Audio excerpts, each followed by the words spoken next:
These cows are floating on Europe's largest port in another effort to make cattle farming more sustainable. The owners call it the world's first floating farm. It's in Rotterdam, and they want it to minimise waste and land use and also bring food production closer to the city. The amount of arable land is decreasing and the world population is growing. So how can we produce enough healthy food in the future? And 70% of the world is water, so why not use the water to produce fresh, healthy food near to the consumers? Climate experts are increasingly warning of the harm traditional farming is doing to our planet.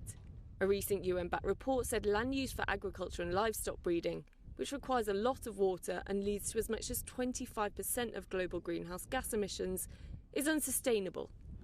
But here in Rotterdam, they want to change that. They milk everything they can from the 32 cows on board.